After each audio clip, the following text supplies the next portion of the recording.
So that's great. Scott and Chris's comments take me to my last slide, which because Scott is absolutely right. What I was trying to use as a vehicle for this discussion is this academic model that Ashby Monk brought to us on the collaborative model. And what is going on here at STRS is a much more thoughtful, practical approach that satisfies a proper fiduciary design towards this. They're not looking at a collaborative model the way that it was laid out in framing the Stanford project's approach. The value proposition of this for Cal STRS is different. We start with a goal of structuring relationships that afford us, as Chris says, greater control at lower costs without sacrificing returns. This is the key. It's not that the so-called club investing takes the lead and then we try to figure out how to make that work. It's that we have this goal in mind and we're going to take advantage of some of the thinking in this model to improve the alignment of interests. And as I read staff's material, the improvement in the aligning interests runs both vertically and horizontally. Vertically with certain managers, particularly in the co-investment side, where we can take advantage of both in-house and external expertise, but have much more control and lower fees through co-investment. And then horizontally with like-minded institutional investors, which raises some difficult issues, as Chris just mentioned. But to the extent that we can take advantage of expertise from others, we're adding that to the mix. A big part of this is really only a piece of what the Monk model brought to us, which is the development of enhanced intelligence internally by attracting best-in-class expertise. That is a big part of what you have heard for the last 4 or 5 months from staff in the models that they've rolled out in the private equity side and the infrastructure side, developing the capabilities in-house for us to be able to take control of the markets and access to the markets and opportunities. You heard a couple days ago the phrase low-hanging fruit. I'm not sure there is any low-hanging fruit in the markets, but that's not my job to identify. But to the extent that we can enhance our internal capabilities, that makes the goal easier to achieve. Greater control, lower cost, and not sacrificing returns. And through this whole process, they're going to keep coming back to the board for oversight and guidance as well, and acceptance of this. I believe that what staff has brought to you since they put the collaborative model as their goal meets all the fiduciary requirements and responsibilities that you have as a board. There is, it's focused on the exclusive benefit of our members and our exclusive responsibility to the members, our loyalty. Clear laser focus on incurring only reasonable expenses of administration, diversifying the portfolio, and acting as prudently as possible. So this, I think, we do have to recognize that the Cal STRS version of the collaborative model is very different from the academic version of the collaborative model. And in both contexts, you can see how fiduciary issues can arise and will have to be dealt with. But that's what I wanted to have the chance to discuss with you today. Happy to respond to any questions or validate your parking for the afternoon, or whatever I can do. Thank you, Harvey. It's very thought-provoking conversation. I don't have anybody in the queue at this point. Are there any questions? No, thank you very much. Thank you. Appreciate it. So next is item 4, which is a discussion about revisions to the Teachers Retirement Board Policy Manual 600H, presented by Jill Lukens.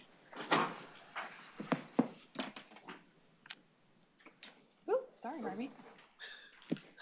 Thank you, members of the committee, Madam Chair. I'm going to go ahead and pass out a revised version of attachment 1. I'll let you know what those revisions are. And I've already discussed it with GER, so will be uploaded to the website for the public. Thank you.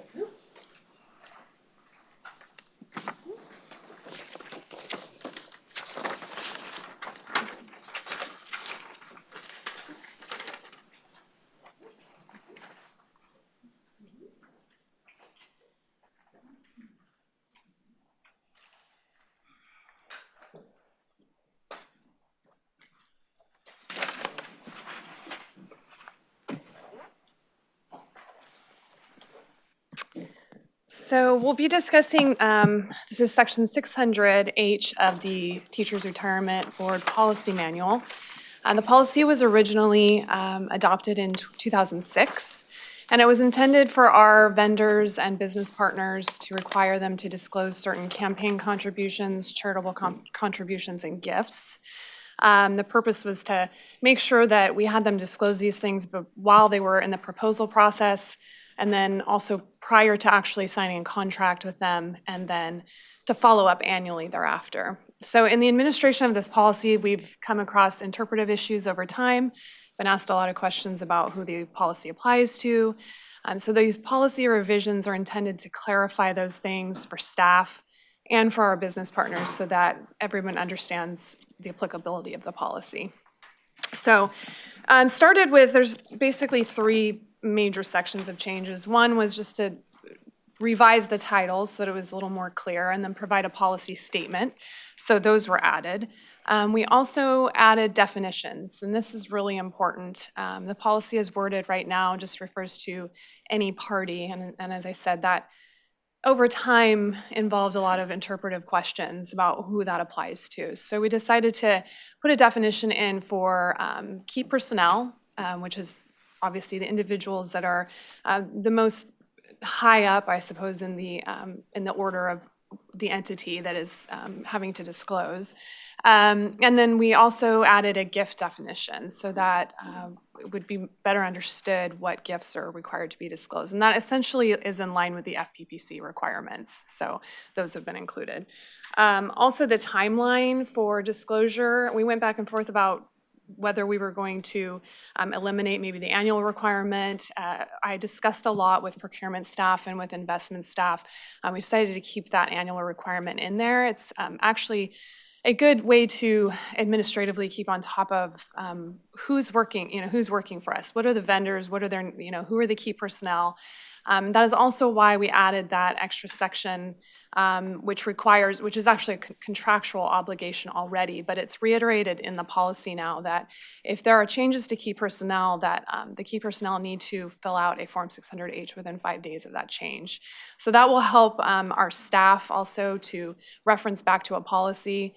It's, like I said, it's in the contracts, but it will help staff to be able to reference back to a policy as well to require these updates.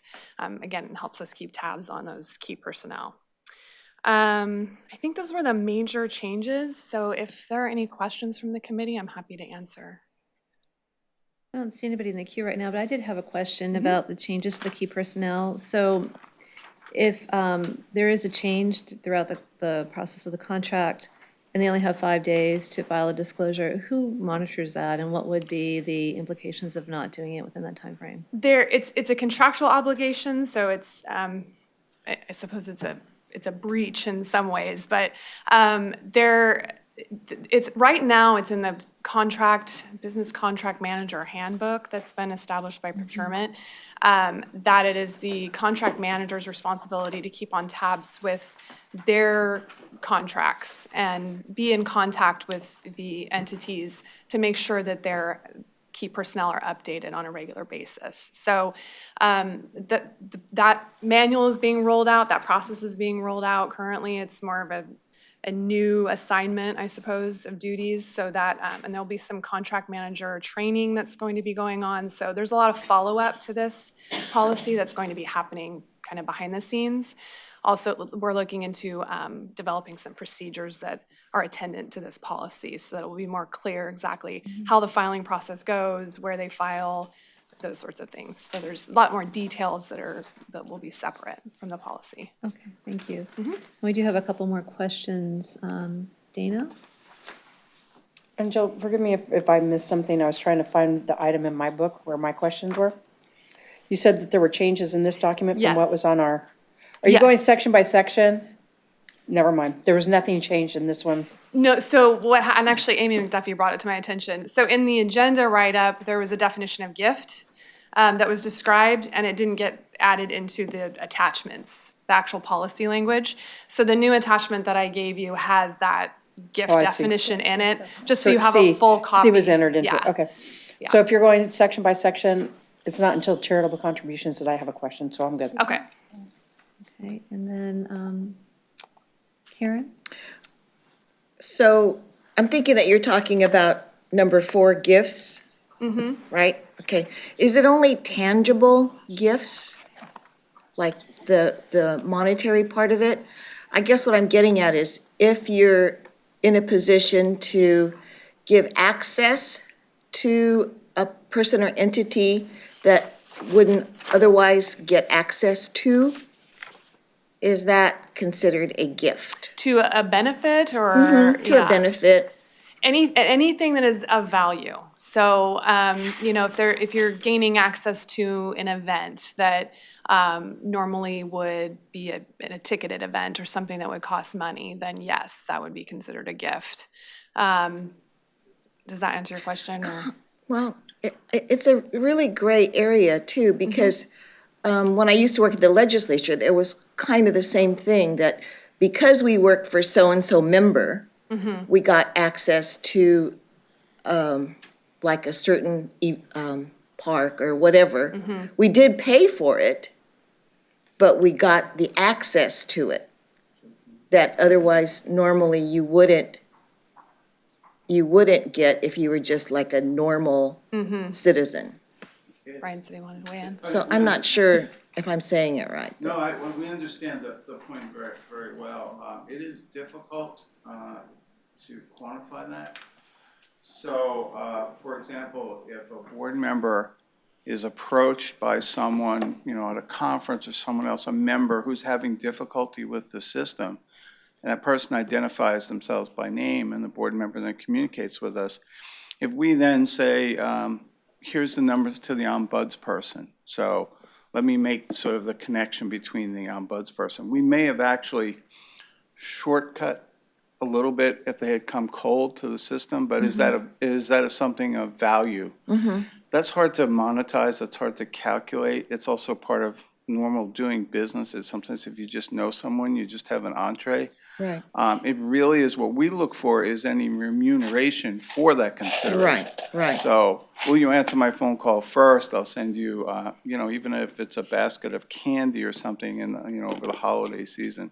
So that's really all we can do. Influence, as you know from the legislature, is difficult to quantify and monetize. So it's a great point, but it's really hard to drill down on.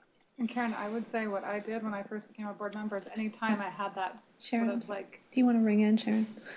sure, is I would just call Jill and just go, this happened. My spidey senses are tingling, because I think we have that gut check. So that's sort of some of this isn't written. Here, so that's Yeah. why I raised the point. Yeah. Yeah. Some of it's hard to read on a piece of paper, so I would Yeah. just talk to the legal, and that way you're covered. I always err on, Yes. no, Right. but I just wanted to, We try to be Focus on consistent, we try to be this point. consistent with sort of the norms of the FPPC gift Right. disclosure requirements. So it's consistent with that, and if it's not clear, it's because it is a difficult area to make clear that specific issue. Yeah. Okay. Did you have anything else to add, Jill? No, I'm done unless. Oh, wait a minute then. Oh, Dan, I think Dana said you had a question about the charitable contribution. Dana? I thought you were going section by section when I asked it. Okay, so I do have two questions. So, my first question is under charitable contributions, and I'm not so sure, because I was doing, when I was seated on the CTA board, there were things that happened, so it's hard for me to remember if it was as a board member there or a board member here. But so, under the charitable contributions, the key driver of that is if those things are made at the request of the board member, correct? Yes, or even on your behalf, someone says. Okay, so yeah. frequently we would get Christmas cards that said, a donation has been made on your behalf to blah, blah, blah charity. I don't even know who these people are, what firm it is that they're, so I don't know if it was something that happened here. I mean, The only way that would matter is if they were attempting to do business with CalSTRS, and but Yeah. I don't know who they are, I don't know. they would have to disclose that on the Form 600H. But I wouldn't have No, to. Yeah, Okay. And then. yes. Yeah. At their It's behest, their, yeah. it's their onus, not mine, Yeah. okay. And then, on the recusal. So, how does that work with our delegated authority?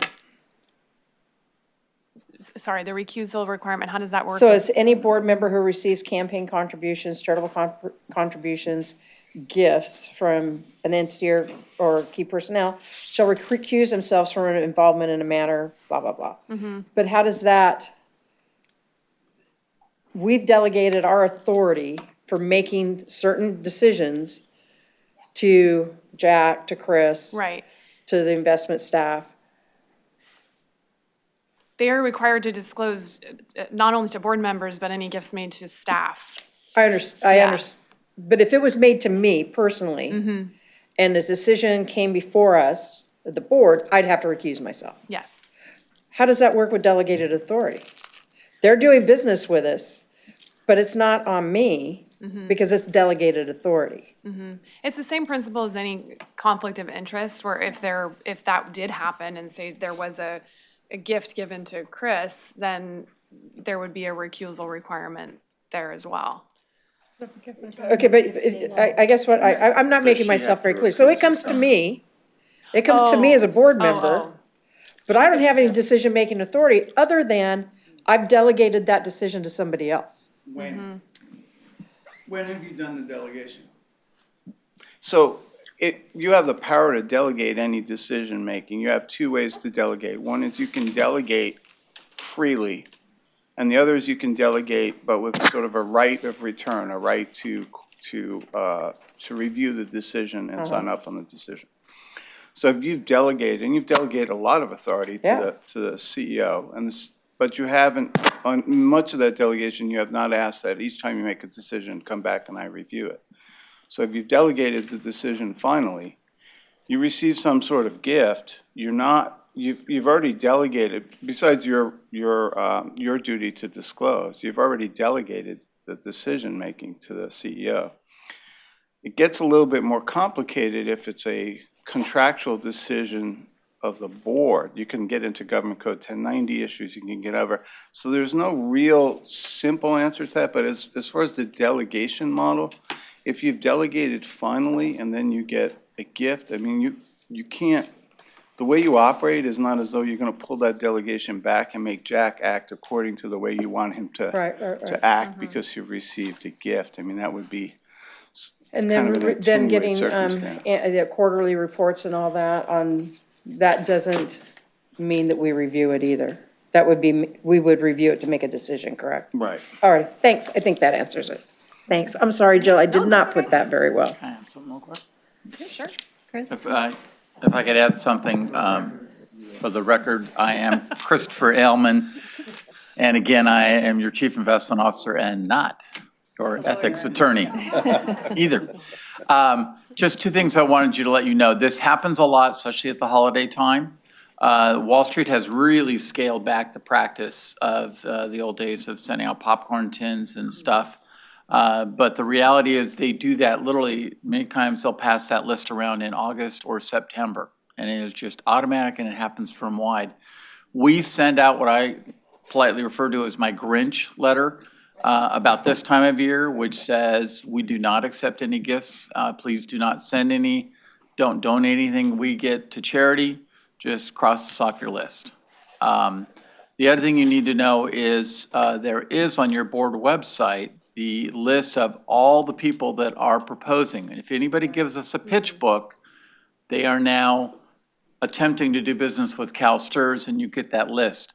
I realize it's an incredibly long list and it's very hard to navigate. We are working with IT to try and actually make that searchable by firm name or person name. So then, if they donated to the Red Cross in your name and you wanted to double check to see if they're trying to do business with us, you'd be able to search by name. But I realize right now it is very complex for you to be able to do that. But still, the onus is not on ourselves. That's up to your lawyer, I'm not your lawyer. The onus for accepting a gift or, No. Karen, can you weigh in? Tracking if they're sorry. doing business with us. I'm sorry. That's okay. So then if an organization donates to a charitable organization in my name, I don't have to report that? no, that's their requirement That's to their, report, yeah. so it's, the Yeah, onus and is on it's them. only if you, yeah, it's only at your behest is Okay, what, as right, Brian okay. mentioned. And that was similar to your question. Yeah. Okay. Any other questions from the committee? So this is an information item, but we could approve it today, is that correct? Yes, it's been noticed on the website that items may be moved from information to action items. So what is the pleasure of the committee? Would anybody like to move I'll be happy to approval? move. Second. Okay, moved and seconded. All those in favor say aye. Aye. Any opposed? Motion carries. Thank you, Joe. Thank you. Okay, so this brings us to item number 5, the information request review. I don't think we've had any. Summer, do you have anything listed? Okay, I do not. thank you. And then item 6 is a draft agenda for the next committee meeting. Any questions or comments on the agenda? No? Okay. And item 7 is the opportunity for statements from the public. Is there anybody here from the public who would like to comment? No? Okay, great. Well, I think this meeting is adjourned. And Sharon, what time would you like to start benefits? Like 5 minutes, if they can just let me after the. Great. 5 minutes? Yeah. Great, thank you.